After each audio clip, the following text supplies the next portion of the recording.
ఒక లైన్ దాటి అప్పట్లో ప్రతిపక్షంలో ఉన్న చంద్రబాబు నాయుడు గారిని అయితేనేమి, పవన్ కళ్యాణ్ గారిని అయితేనేమి ఒక మాట దాటడం జరిగింది. దానికి రియలైజ్ అయ్యాను. I'm very sorry that what all I spoke about Pavan Kalyan garu and Chandrababu Naidu. నమస్కారం అండి, this is #you. Borugadda Anil literally ఈ క్యాండిడేట్ ఏమయ్యాడో ఎవరికి అర్థం కావట్లా.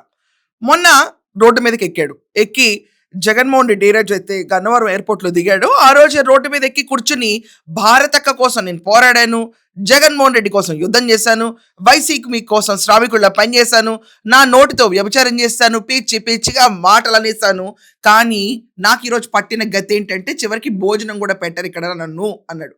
ఇది కాకుండా అతను క్లియర్గా కొన్ని మాట్లాడినాడు. రోఫర్ గాళ్ళు ఏంటరా ముక్కేయండి, 22 కేసులు పెట్టించుకొని 9 రోజులు జైల్లో ఉండేస్తే నాకు ఇక్కడ ఆ గొట్టంగాడు కొనికిస్కా గొట్టంగాడు లోఫర్ నా కొడుకు వాడు మాట్లాడతాడు. సో ఈ లోఫర్ గాళ్ళందరూ ఏమయ్యారో అసలు వీళ్ళందరూ ఎవరు నా గురించి మాట్లాడడానికి, పోలీసులు నన్ను చించారేస్తే ఇదా నాకు వచ్చిన సన్మానం అన్నాడు.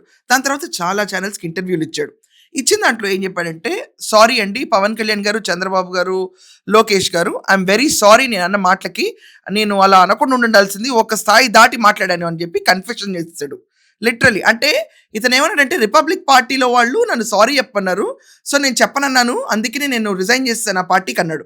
మొన్న ఏమైంది, రోడ్డు మీదకి ఎక్కిన తర్వాత వీళ్ళెవ్వరు కనీసం పట్టించుకోకపోతే చివరికి అతను ఏమన్నాడు, సారీ అండి ఐఎమ్ వెరీ సారీ అన్న వర్డ్స్ అనేసాడు. ఏంటరా చిన్న ముక్కేయండి ఇక్కడ. ఒక లైన్ దాటి అప్పట్లో ప్రతిపక్షంలో ఉన్న చంద్రబాబు నాయుడు గారిని అయితేనేమి, పవన్ కళ్యాణ్ గారిని అయితేనేమి ఒక మాట దాటడం జరిగింది. దానికి రియలైజ్ అయ్యాను. I'm very sorry that what all I spoke about Pavan Kalyan garu and Chandrababu Naidu. So ఇక్కడ ఏమైంది, చివరికి అతను సారీ అన్న తర్వాత నిన్నటి నుంచి అతని ఫోన్ స్విచ్ ఆఫ్, ఇంట్లో లేడు, ఎక్కడున్నాడో ఎవరికి తెలియదు. ఈ జగన్మోహన్ రెడ్డి పిలిపించుకుని ఇంట్లో పాపం తలసవర్ తీసాడు అనుకుంటారా? లేదు, జగన్మోహన్ రెడ్డి బిజీగా ఉన్నాడు. నిన్న తూర్పుగోదావరి జిల్లా దేవరపల్లిలో బిజీగా తిరుగుతూనే ఉన్నాడు. అక్కడ రావణ కష్టం గురించి నిన్న డిస్కస్ చేసుకున్నాం. చూడకపోతే ఆ వీడియో చూడండి, అందరు వెళ్ళి ఒక రకంగా జరగల. సో ఇతను ఏమైపోయాడు, ఇది జరుగుతున్న ఇప్పుడు హాట్ డిస్కషన్. ఎప్పుడైనా అదర్ సైడ్ పార్టీకి అంటే పవన్ కళ్యాణ్ కానీ చంద్రబాబు నాయుడు కానీ అపాలజీస్ అన్న వెళ్తే జగన్మోహన్ రెడ్డికి నచ్చదు. జగన్మోహన్ రెడ్డి గిలితే గిల్లుచుకోవాలి తప్ప ఎదురు తిరగకూడదు. సో అలాంటి జగన్మోహన్ రెడ్డి ఇంటి ముందే బైఠాయించి తన హక్కు కోసం పోరాడి ఈ పార్టీలో నేను మెంబర్ని, ఇది నా పార్టీ అని చెప్పినా కనీసం పట్టించుకోకుండా వదిలేసిన బోరుగడ్డ అనిల్ తర్వాత ఏమన్నాడు, నేను బెంగళూరు వెళ్తాను, కూర్చుంటాను, నేను మాట్లాడతాను అని చెప్పి స్ట్రెస్ బిల్డప్ చేశాడు. రాష్ట్రం మొత్తం ఆ పార్టీని యాకతూ అని మూసేటట్టు చేశాడు బోరుగడ్డ అనిల్. ఇది ఫ్యాక్ట్. ఇంత వాడుకుని ఈ బోరుగడ్డకి ఈ పరిస్థితి ఏంటని చెప్పి షాక్ అయ్యారు అందరూ. బోరుగడ్డ వల్ల ఓడిపోవడం ఒక చాప్టర్, కానీ అంతా వాడుకుని అప్పట్లో పోలీస్ సెక్యూరిటీ ఇచ్చిన బోరుగడ్డకి రోడ్డు పైన కూర్చోబెట్టి ఆఖరికి వైసీపీ సెక్యూరిటీ గార్డులతో బయటకు దోంచేసే పరిస్థితికి తీసుకొచ్చేశారు.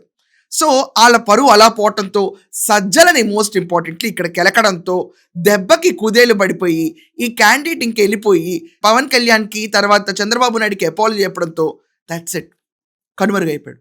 ఎక్కడున్నాడో ఎవరికి తెలియదు. అతను వచ్చి బయట ఇంకొక వీడియో మాట్లాడేదాకా ఈ క్యాండిడేట్ ఎక్కడున్నాడో ఎవరికి ఐడియా ఉండదు. అలా ఉంటుంది. యాక్చువల్లీ వైసీపీలో మనం చాలా వరకు వింటాం, కనిపించకుండా పోతూ ఉంటారు క్యాండిడేట్స్. ఎందుకు కనిపించడో తెలియదు. అలాగే మనం చూస్తుంటే బాగానే ఉన్న వివేక గారు ఎలా చనిపోయారు మనం గుర్తుపెట్టుకోవాలి. ఇవన్నీ ఒక చరిత్ర. అడ్డొచ్చారంటే ఏదో పాటలతో చనిపోయి పక్కకి తీయాలి. అలా కాకుండా నరికేయడాలు, కోసేయటాలు, దాన్ని గుండెపోటు కింద కన్వర్ట్ చేసి సాక్షి పేపర్లు వేసేయటం, అనౌన్స్ చేయటం, ఇలా ఉంటుంది వాళ్ళది. అలా డెకరేషన్, కలరింగ్ అలా ఉంటుంది.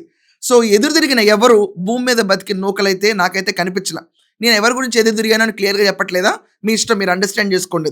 అదే రీతిలో బోరుగడ్డ అనిల్ పరిస్థితి ఏంటనేది ఇప్పుడు ఒక చాలా భయంకరంగా ఉంది సిచ్యువేషన్.